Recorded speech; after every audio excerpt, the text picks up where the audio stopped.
Meus queridos, dando continuidade ao nosso terceiro trimestre da Escola Bíblica Dominical, que traz por título O Plano de Deus para Israel em meio à infidelidade da nação, as correções e os ensinamentos divinos nos períodos dos reis de Israel, hoje estudaremos a lição de número 8, que traz por título Naamã é curado da lepra. O texto áureo encontra-se em 2 Reis, capítulo 5, versículo 14, que nos diz assim: Então desceu e mergulhou no Jordão 7 vezes, conforme a palavra do homem de Deus. E a sua carne tornou-se como a carne de um menino, e ficou purificado.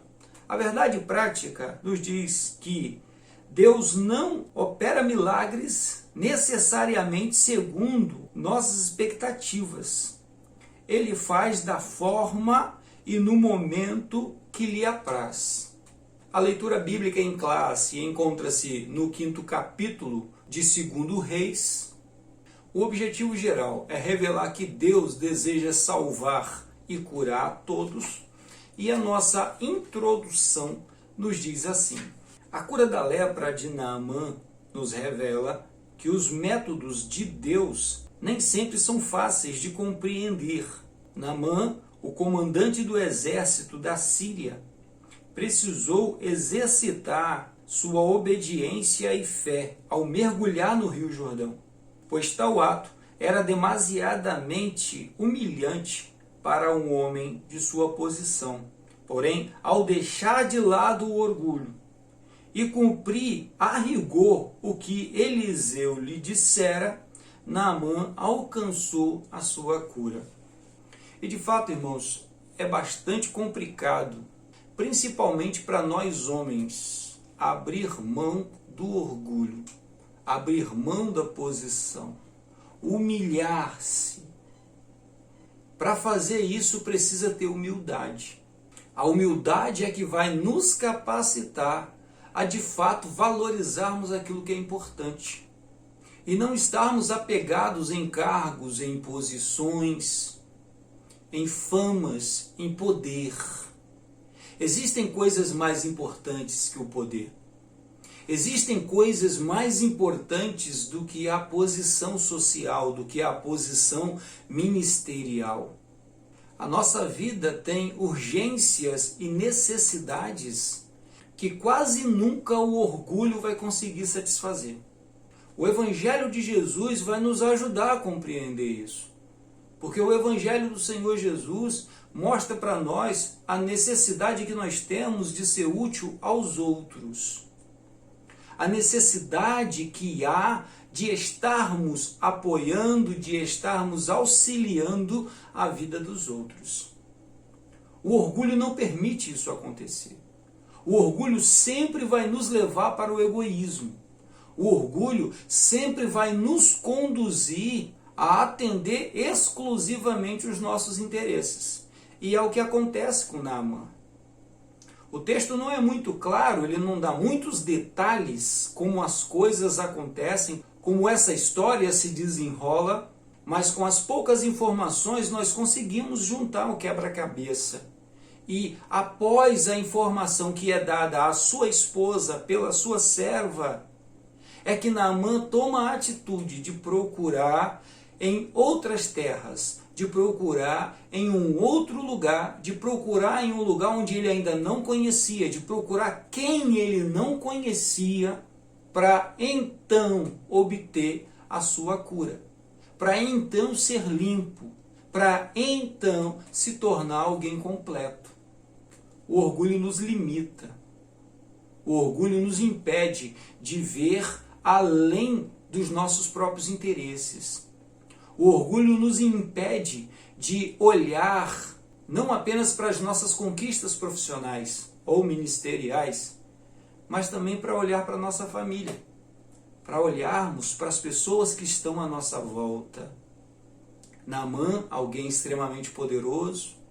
Naamã, um homem de grande respeito, um homem temido, mas que quando ficava sozinho, que quando voltava para casa, tinha a sua realidade estampada diante dos seus olhos.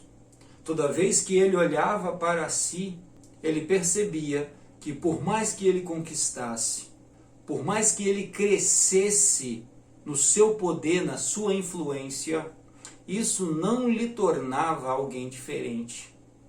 Isso não lhe transformava naquilo que ele queria, naquilo que ele precisava ser. Isso não lhe dava as respostas. E a resposta veio por meio de uma serva, de uma jovem escrava, que lhe apresentou o caminho do Senhor. Lhe mostrou o caminho por onde ele encontraria o Senhor. E quando lhe é apresentado pelo profeta, que era simples, que não precisava de grande espetáculo, que não precisava de grandes riquezas, precisava apenas de obediência e fé. Ao praticar a obediência e ao praticar a fé, ele encontra junto do Senhor a solução para o seu problema, a solução para a sua vida. O fim da frustração é o que o Evangelho de Jesus nos proporciona. O orgulho não nos dá isso. E esta lição nos apresenta exatamente isto, uma cena de alguém extremamente poderoso, mas que, seguindo em seu caminho, sempre seria um homem frustrado. Sempre será alguém que nunca estará completo.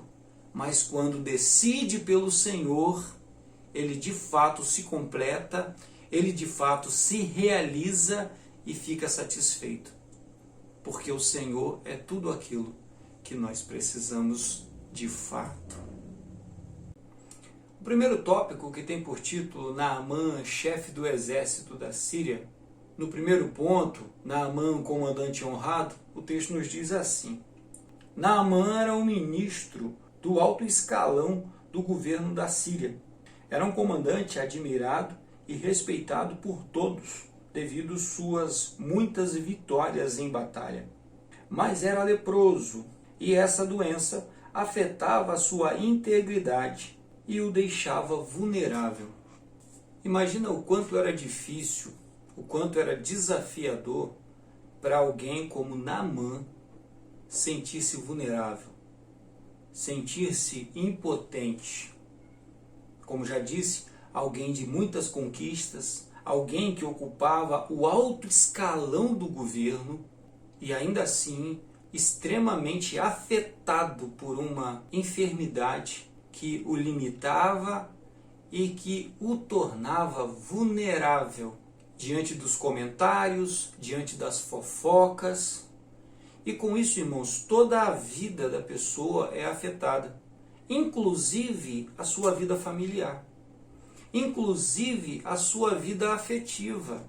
A autoestima da pessoa é abalada e com isso a infelicidade, a tristeza profunda apodera-se do coração.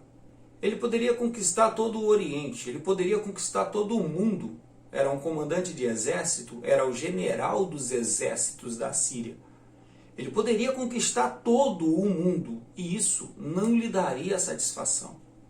Isso não lhe faria sentir vitorioso, porque naquele momento a vitória que lhe mais importava, ele não conseguia conquistar.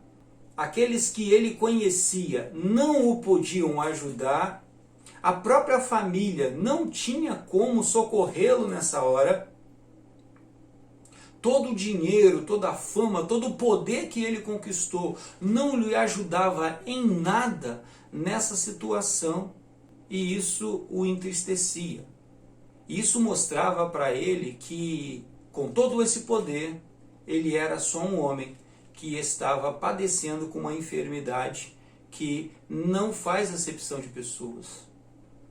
Os vírus, as bactérias não se importam se você é rico, se você é pobre.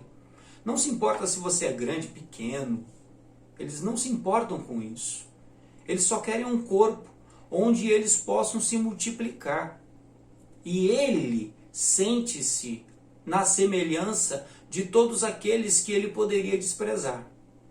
De todos os pobres, de todos os marginais, de todos os escravos, de todos que ele poderia vir a desprezar. A gente não o conhece, não temos essa informação. Mas olhando para a sociedade, são essas pessoas que são desprezadas. São essas pessoas que aceita-se que haja sofrimento, mas pessoas chamadas homens de bem, como é o caso de Naamã, não é aceitável tais males. Porém, essas doenças, esses males, essas mazelas estão aí para todos os homens. No ponto 2, a escrava, uma testemunha de Deus, o texto diz assim: em uma de suas incursões de guerra contra Israel, Naamã fez uma menina de escrava. Essa passou a morar em sua casa e, vendo o sofrimento do seu senhor, sugeriu à esposa de Naamã que fosse falar com o profeta Eliseu. De novo, olhando para o poderio de Naamã, um dos homens mais poderosos da sua época, um dos maiores conquistadores, alguém que está vivendo o ápice da sua vida, alguém que está vivendo em um dos melhores momentos da sua nação.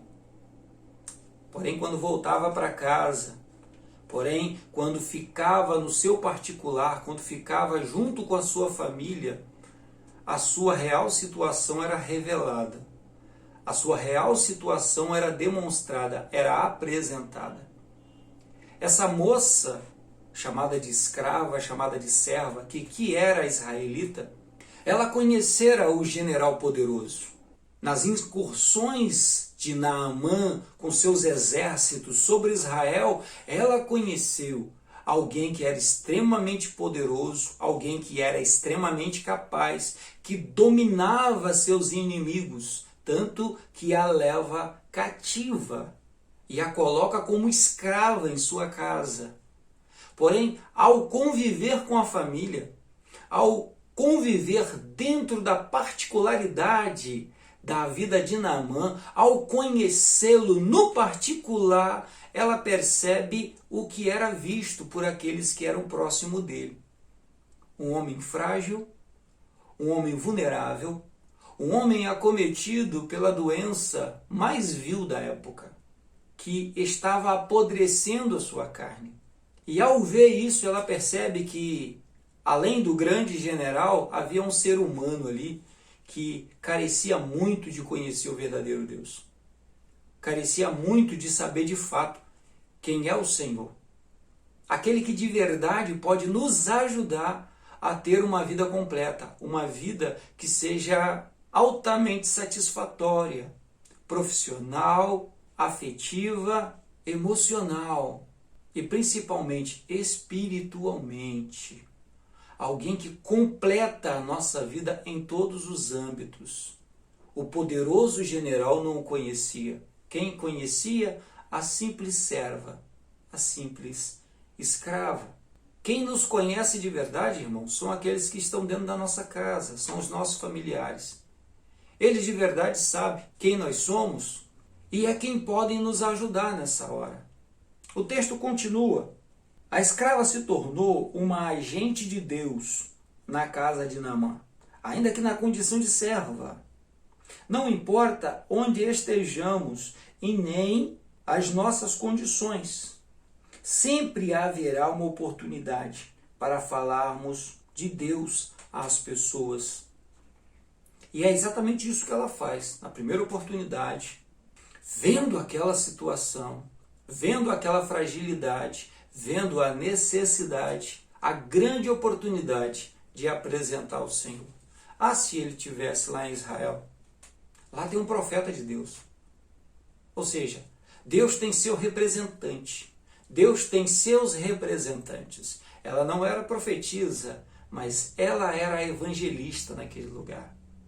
E ela apresenta à família de Naamã a oportunidade de solucionar um problema que era algo que afetava a todos eles. O sofrimento do pai faz com que os filhos chorem. O sofrimento do esposo entristece o coração da esposa também.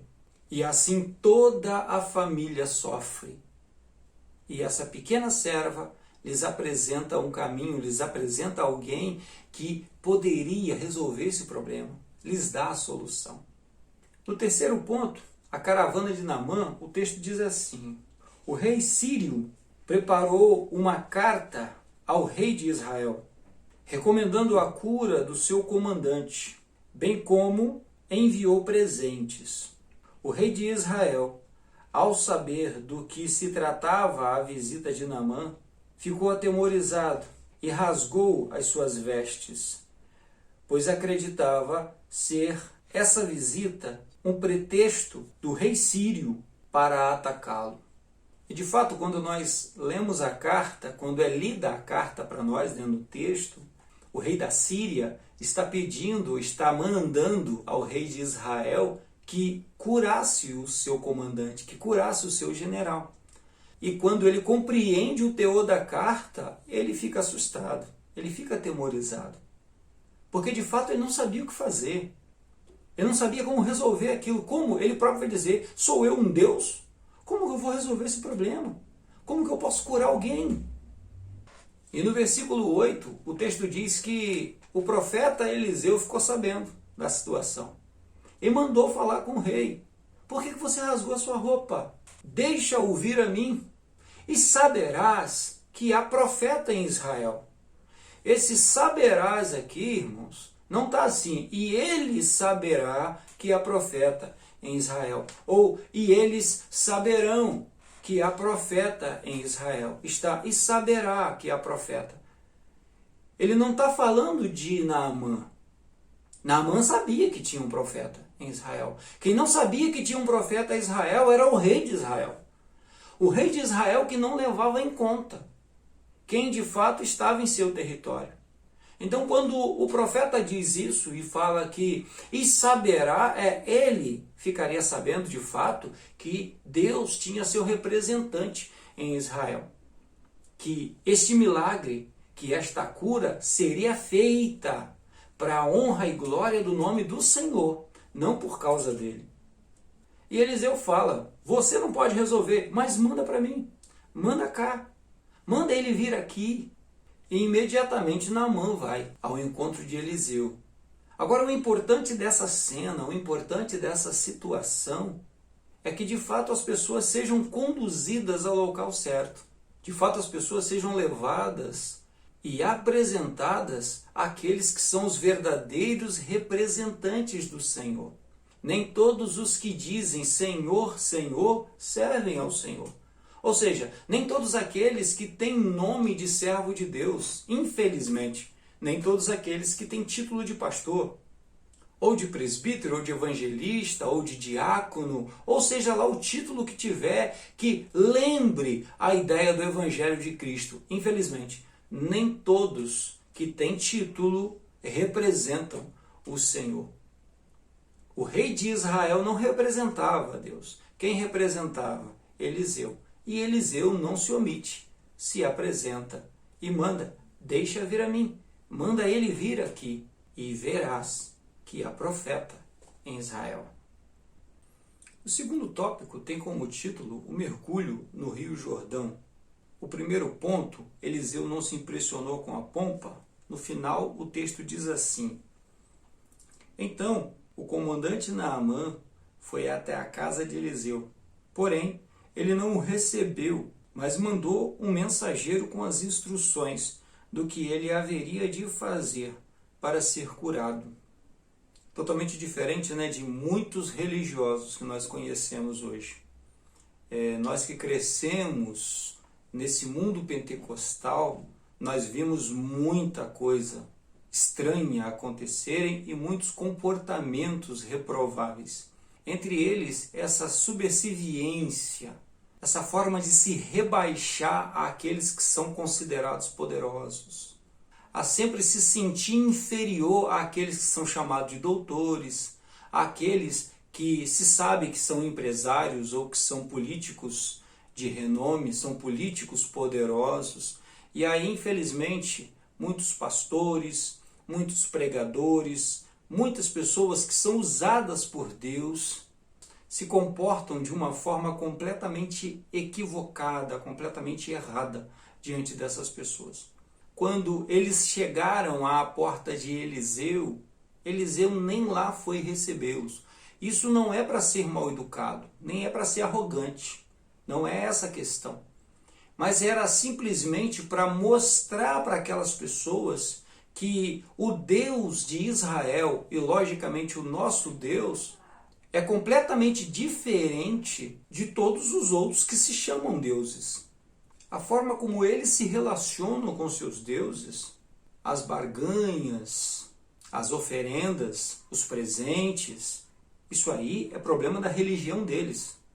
Isso, na verdade, é uma invencionice religiosa. Perceba que isso em nada tem a ver com os holocaustos e sacrifícios que eram cobrados lá na religião judaica.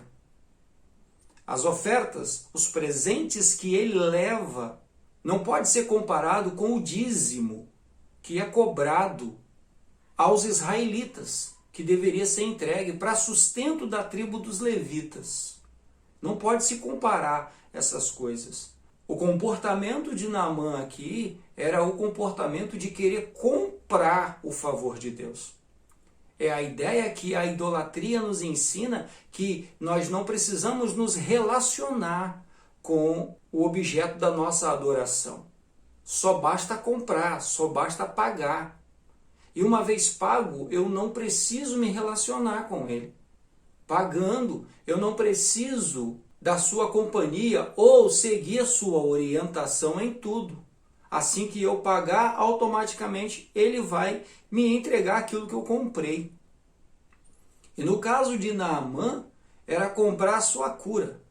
Porém, como pagar, como comprar alguém que não está à venda?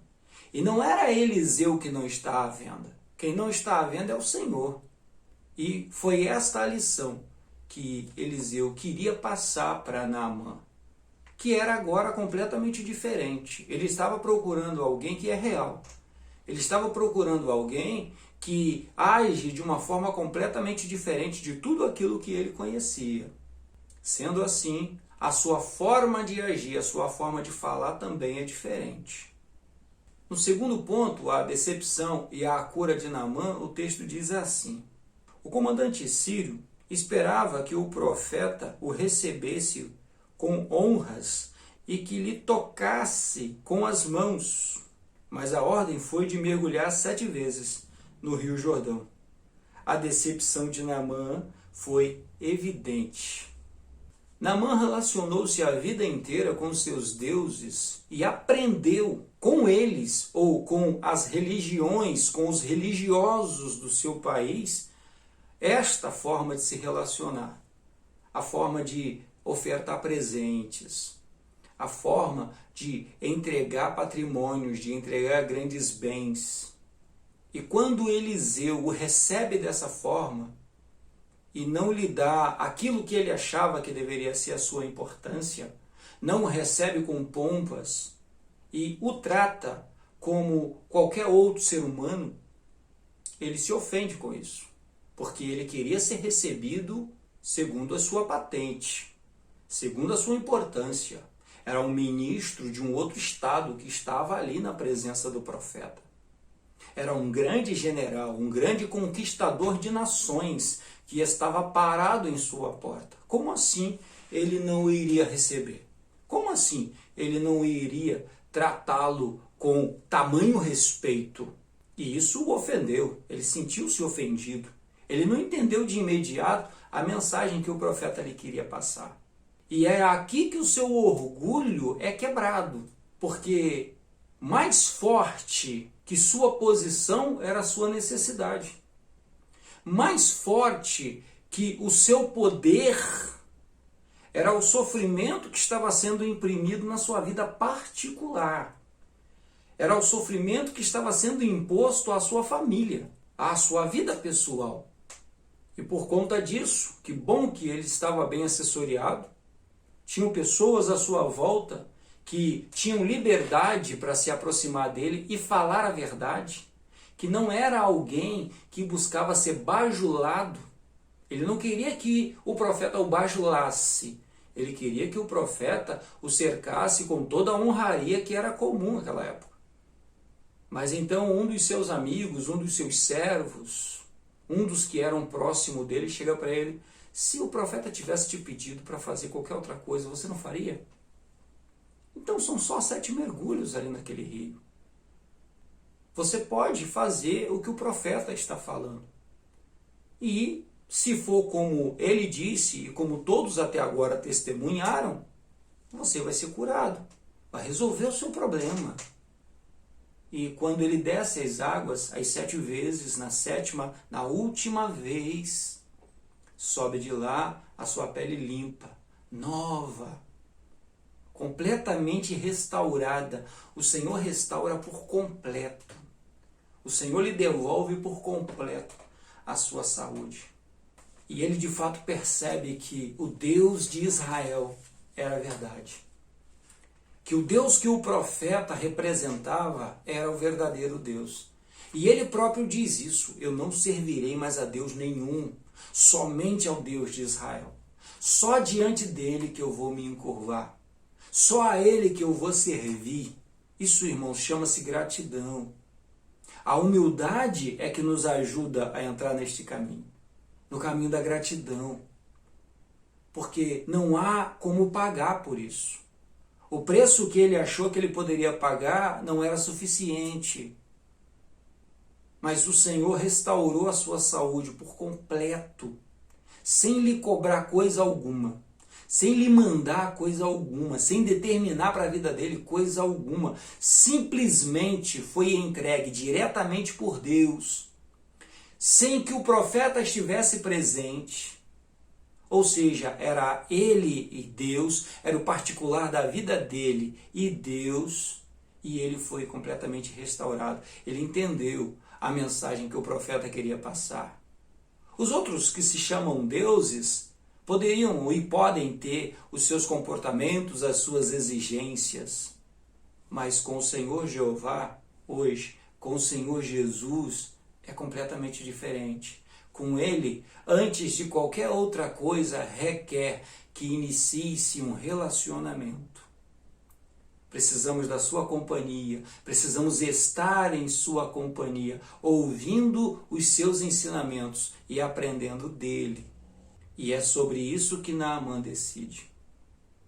No terceiro ponto, Deus ainda opera milagres e não misticismos. O texto nos diz assim: o número 7, que Eliseu usou, representava a perfeição de Deus na simbologia hebraica. Vale a pena lembrar disso. Simbologia hebraica, ou seja, segundo a interpretação dos hebreus, segundo a interpretação dos religiosos hebreus, dos teólogos hebreus. Então, não é a Bíblia que diz que é o número da perfeição. Segundo o entendimento deles, o número da perfeição. Pois bem, voltamos ao texto. Entretanto, o episódio de 2 Reis 5 é o único relato do uso deste número pelo profeta. Tal fato não nos dá o direito de usar uma forma de numerologia em nossos cultos ou campanhas intermináveis. É bastante estranho isso, né? A gente observa essas campanhas que nunca acabam e as pessoas estão sempre ali fazendo campanhas e estão sempre em suas situações, estão sempre em seus problemas, estão sempre em suas dificuldades. Campanha não é relacionamento, irmãos. Ah, não pode fazer campanha? Claro que pode. Campanha é orar. Campanha é buscar a presença do Senhor. A verdadeira campanha foi aquela que nós iniciamos no dia que aceitamos o Senhor Jesus. No dia em que recebemos o Senhor Jesus como nosso Senhor e Salvador. Neste momento o Espírito Santo veio morar conosco. Iniciamos uma campanha de vida. Não uma campanha de 7 dias. Não uma campanha de 21 dias, a campanha de Daniel. Não uma campanha de 40 dias. Nem de 70, mas uma campanha de uma vida de dedicação, de uma vida de reverência, de uma vida de temor, de uma vida de presença de Deus. A maior de todas as bênçãos que nós podemos receber não é a cura de uma lepra. A maior de todas as bênçãos não é a cura de um câncer, ou a cura de uma paralisia, ou a ressurreição de alguém que faleceu. A maior de todas as bênçãos é a presença de Deus em nossas vidas. É o Espírito Santo está conosco, está sobre as nossas vidas, é estarmos em um relacionamento com o Senhor. Esta é a maior de todas as bênçãos. Não existe bênção maior. Por isso, irmãos, que esse relacionamento abusivo da religiosidade, que diz que nós podemos comprar a bênção de Deus, que diz que nós devemos pagar determinado preço, de novo, não se pode comparar os dízimos e ofertas com esta fantasia aqui, com esta ideia de que nós podemos comprar o favor de Deus. Que se eu der determinado valor em uma campanha que está sendo exigida por seja lá quem for, Deus é obrigado a cumprir aquilo na minha vida, vai acontecer, eu vou receber e pronto, e eu não preciso me relacionar com Ele porque eu já paguei pelo favor dele. Eu não lhe dei obediência nenhuma, porque eu estou pagando. E se eu paguei, eu comprei, é meu direito receber e pronto, Ele não precisa se meter na minha vida. Porém, não é assim que o Evangelho de Jesus funciona. O Evangelho de Jesus, antes de ser regras, ele é relacionamento. É Deus se relacionando conosco através do Filho. Antes Deus falou aos homens pelos seus profetas. Agora fala-nos através do Filho. E o que o Senhor fala através do Filho? Vinde a mim, todos vós que estáis cansados e sobrecarregados, e eu vos aliviarei. Negue-se a si mesmo, tome sobre si a sua cruz e siga-me. Então esses são os convites que nós recebemos. O convite para andar em sua presença. E o que acontece então com todo o resto que a gente precisa? Busque primeiro o reino de Deus. Não é isso que o Senhor Jesus nos ensina? Busque primeiro o reino de Deus e as outras coisas vão sendo acrescentadas. Porque o mais importante é a sua presença. O mais importante é a sua companhia. Infelizmente, o nosso povo acaba sendo arrastado por esse misticismo neopentecostal, por essa fantasia religiosa neopentecostal, das campanhas infinitas, das campanhas propagandizadas nas mídias sociais e nas TVs, infelizmente. É mais fácil as pessoas se relacionarem com isto do que se relacionar com o Senhor. É mais fácil as pessoas se renderem, se entregarem a esta fantasia religiosa do que de fato se relacionarem, quererem se relacionar com o Senhor. Porque o nosso Deus vai intervir na nossa vida. O nosso Deus vai dizer como que nós devemos viver. Ele vai exigir um comportamento daqueles que andam com Ele, diferente do que é feito nessas denominações, nessas religiões. Andar com o Senhor Jesus é estar em um compromisso com Ele. É estar de fato ligado a Ele. Não ligado ou esperando apenas por uma bênção. Bênção recebida, o Senhor Jesus segue o caminho dele, a pessoa que recebeu segue o seu caminho e pronto. Não precisa mais relacionar-se. O Senhor Jesus não aceita isso. Por isso ele vai sempre dizer: quer andar comigo? Ande comigo. Ouça as minhas palavras, ouça os meus ensinamentos e cumpra eles. Agora não venha atrás de mim por causa do pão que perece, mas esteja realmente, inteiramente entregue em um relacionamento real com o Senhor. O terceiro tópico tem como título: Geazi é acometido por lepra. O primeiro ponto, a rejeição dos presentes. O texto nos diz assim: a quantia era composta por 350 quilos de prata e uns 70 quilos de ouro e 10 mudas de roupas finas, um valor muito grande para ser rejeitado. Mas mesmo assim, Eliseu rejeitou o presente. Então, mesmo depois que Naamã se converteu, mesmo depois de Naamã curado, mesmo depois que Naamã recebeu tudo aquilo que ele foi buscar, tudo aquilo que ele almejava, tudo aquilo que ele próprio não tinha condições de adquirir, depois de tudo isso, ele voltando à casa do profeta para entregar a ele, insistir com ele para que ele ficasse com os presentes, Eliseu ainda disse não. Ele falou, não posso ficar. E não é apenas que não era poder não ficar, ele não precisava ficar. Ele entendia isso. Eliseu era alguém que dependia completamente de Deus. Uma fortuna como essa, faz os cálculos hoje, 350 quilos de prata, 70 quilos de ouro, calcula mais ou menos quanto isso dá. Essa fortuna não lhe daria ferramenta alguma para ser profeta de Deus. Essa fortuna não lhe daria condição alguma para ser útil a Deus. Ele já era útil ao Senhor da forma como ele era. E se o Senhor quisesse lhe abençoar desta forma, teria feito de outro jeito. Agora, barganhar, negociar com os milagres de Deus, usar o poder de Deus, usar o milagre que o Senhor fez para enriquecer, para adquirir fortuna, não, aí não. A resposta é não. Não, simplesmente não. Porque a maior de todas as heranças que nós precisamos é o nosso Deus. É ilegítimo, então, a pessoa enriquecer, a pessoa conquistar algum patrimônio? Claro que não. Mas não usando os milagres de Deus. Não usando as promessas de Deus. Não usando o Senhor para isso.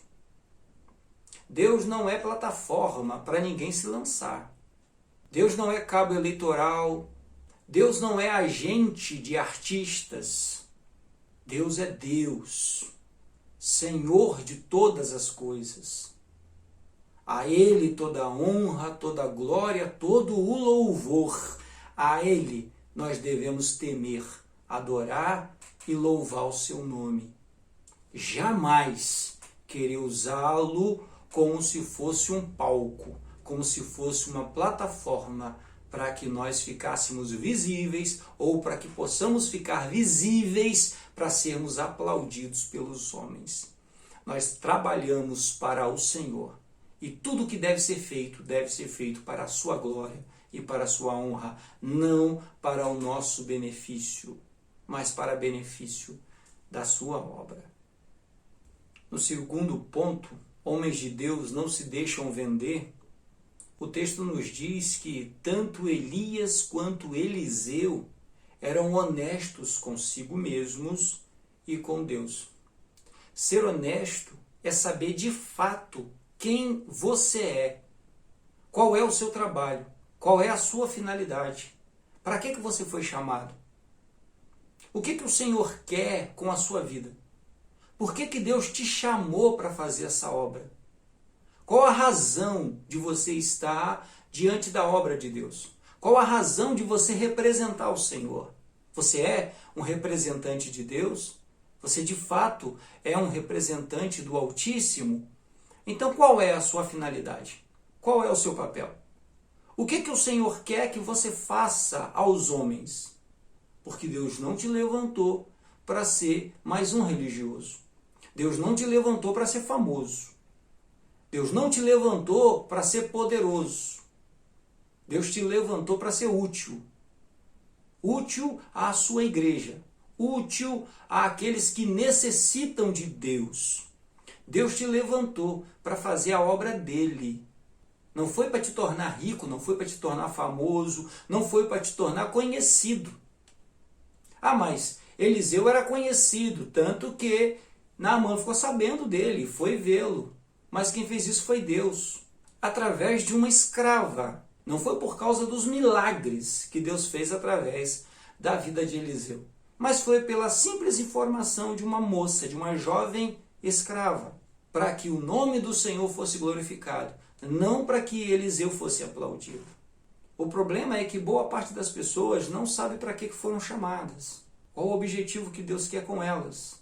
O que o Senhor quer fazer através da vida delas? Elas ainda não entenderam e nem sabem o que é isso. Estão a serviço de religiosidade, de filosofias humanas, achando que estão fazendo a obra de Deus. Enquanto isso, a palavra do Senhor nos ensina o que de fato é a obra de Deus. E que antes de buscarmos o nosso interesse, devemos buscar o interesse das pessoas. Aquele que quiser ser grande nesta obra, diante do Senhor Jesus, disse o próprio Senhor Jesus, seja servo dos demais. No terceiro ponto, por ganância, Geazi é acometido da lepra. O texto diz assim: tal atitude nos revela o caráter distorcido de Geazi. Visando o bem material, ele mentiu ao comandante sírio, traiu Eliseu e desonrou a Deus. Por isso o jovem foi acometido de lepra e saiu diante do profeta branco como a neve. Ou seja, o mal que veio sobre a vida de Naamã, que precisou que Deus intervisse em sua vida, agora estava na vida de Geazi. Tudo isso porque, embora ele estivesse andando com o profeta de Deus, embora ele tivesse a grande chance de ser o sucessor do profeta, de ser aquele por quem o Senhor ia continuar falando à nação, ele de forma tola preferiu os bens materiais. Preferiu a ilusão ao invés da realidade. E imediatamente ele recebe o pagamento por isso.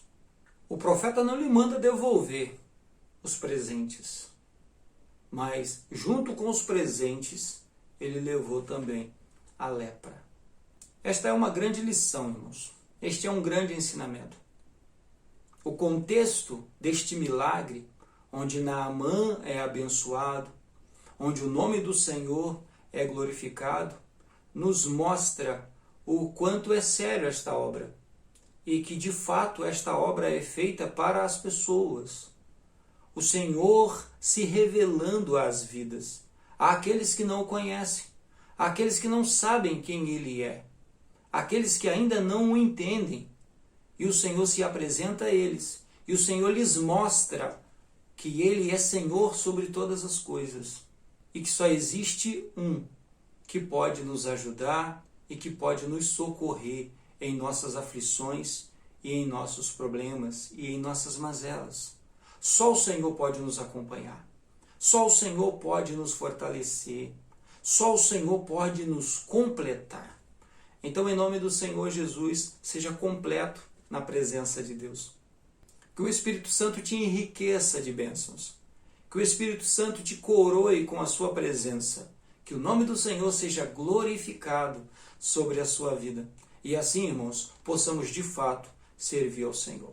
Se todo esse trabalho tem te agradado, compartilhe com seus amigos, convide outros para vir participar conosco.